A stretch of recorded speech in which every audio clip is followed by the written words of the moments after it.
teknologi pembelajaran di Indonesia pada masa Orde Baru.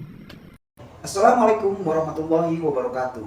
Ketemu lagi dengan saya, Nanakolid, mahasiswa RPL Prodi Sendera Tasik, Universitas Muhammadiyah Tasikmalaya. Dalam konteks kali ini masih dengan part selanjutnya, yaitu part ketiga, yaitu untuk mereaksi dari konten-konten sahabat-sahabat kita mahasiswa Universitas Muhammadiyah Tasikmalaya. Dalam konteks ini mengambil tema yaitu teknologi pembelajaran. Pada kali ini saya memang mendapatkan tugas untuk mereaksi beberapa mahasiswa, dan yang sekarang untuk part ketiga ini akan mereaksi dari kontennya sahabat kita Hendra Rizal. Ya, kita lihat. Yang pertama yaitu latar belakang. Latar belakang dari materi ini bahwa pendidikan di Indonesia pada masa Orde Baru ini adalah menjadi elemen kunci dalam upaya. Oke, kita cut dulu ya. Langsung aja saya reaksi dulu untuk audio visualnya. Ini keren banget. Untuk sahabat kita, saudara Hendra Rizal ini, untuk audio visualnya sangat bagus, sangat jelas.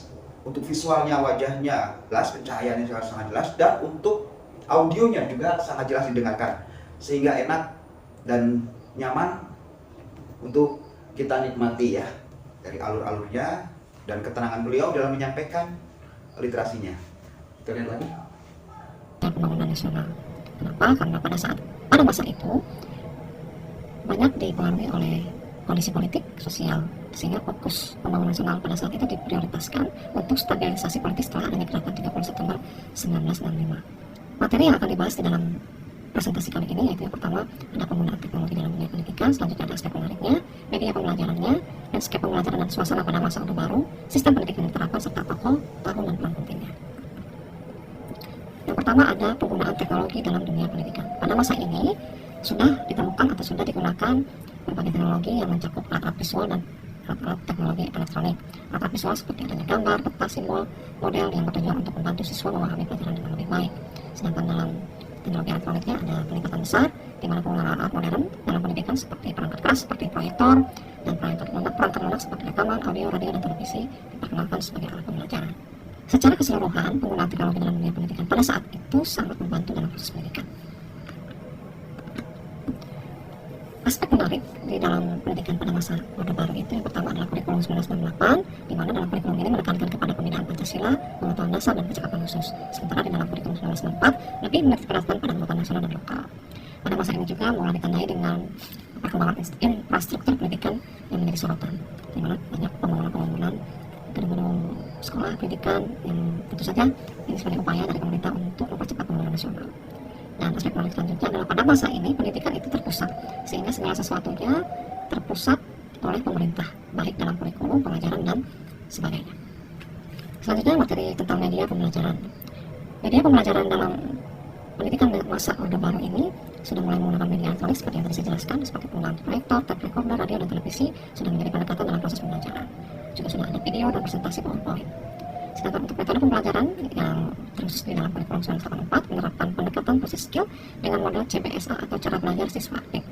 Metode ini adalah satu metode yang berpusat agar siswa aktif dalam proses belajar dalam menemukan dan diskusi.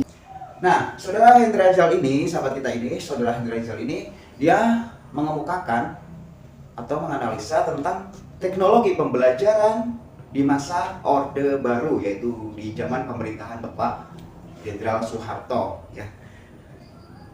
Untuk narasinya sudah pas. Kalau saya kira untuk saya nggak ada yang saya reaksi, untuk narasinya sudah pas, part demi partnya sudah bagus.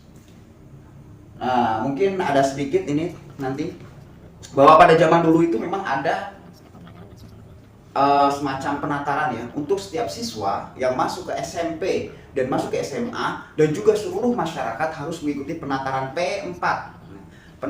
Saya juga pernah mengikutinya dulu, penataran P4 akan mendapat 2 kali sertifikat untuk masuk SMP dan untuk masuk SMA. 1 minggu kita penataran P4, yaitu pedoman penghayatan dan pengamalan Pancasila.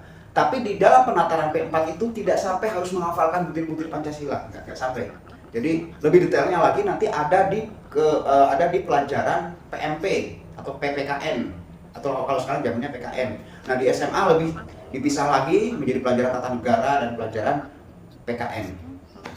Nah, selanjutnya untuk CBSA, cara belajar siswa aktif itu tidak setiap, jadi seperti dibikin grup 4 orang, mejanya disatuin untuk menjelaskan pada zaman itu.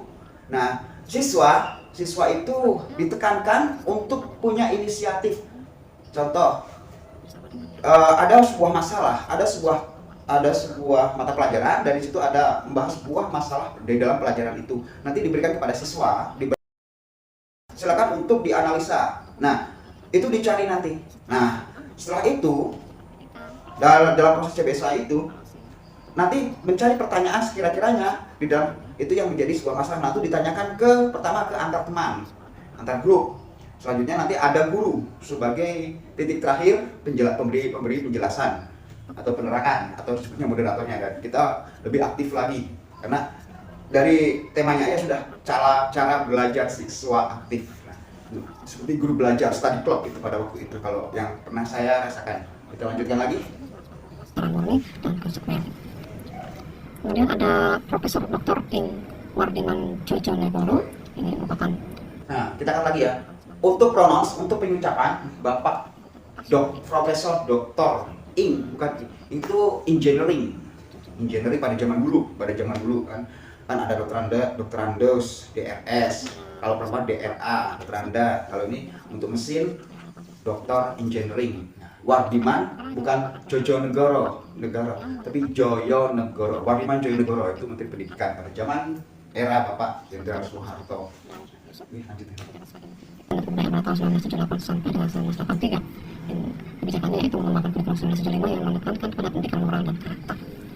Tahun-tahun penting di dalam pendidikan masa baru ada di tahun 1998, 73. Baiklah sahabat semua, konten yang sudah dipaparkan oleh teman kita, sahabat kita, Hendra Rizal ini pas banget, yaitu dari literaturnya pas sejak zaman pemerintahan Orde Baru. Jadi skalanya memang nggak banyak, nggak seperti yang sebelumnya, yaitu Bapak Samsul Basar dan juga Ibu Eka ya, itu lebih luas lagi. Nah, ini lebih spesifik lagi ke zaman Orde Baru. Nah, jadi masih ada referensinya banyak sekali, dan ini sudah terpapar oleh Saudara Hendra Rizal. Jadi saya banyak setuju dan komplit ya, walaupun masih banyak harus digali-gali lagi ya, terutama penekanan masalah tadi pedoman penghayatan dan pengamalan Pancasila. Nah, itu memang jadi kita dididik untuk menjadi lebih mengerti, mendalami lagi apa artinya itu Pancasila, sehingga menjadi dasar kita, asas kita di dalam bermasyarakat dan bernegara. Oke, bagus untuk Saudara Hendra Rizal. Mungkin untuk sahabat-sahabat sekalian yang belum mengerti apa itu pedoman penghayatan atau P4, pedoman penghayatan dan pengamalan Pancasila, nanti bisa ditanyakan ke orang tua masing-masing yang dulu pernah mengalaminya. Tuh, setiap generasi ya, generasi kelahiran tahun 70 sampai 80-an itu yang sekarang masih ada, pasti mengalami ya. Silakan bisa ditanyakan gimana zaman dulu kita menjadi dan mengerti sangat. Jadi ibaratnya kita Pancasila itu udah menjadi pedoman dasar itu benar-benar, karena kita setiap waktu ada penataran P4 sering, baik di masyarakat, di kelurahan, di desa ataupun di sekolahan. Gitu ya, itu aja dari saya. Terima kasih. Good job Saudara Hendra Rizal. Langsung ke part selanjutnya, yaitu part keempat di konten berikutnya. Assalamualaikum warahmatullahi wabarakatuh.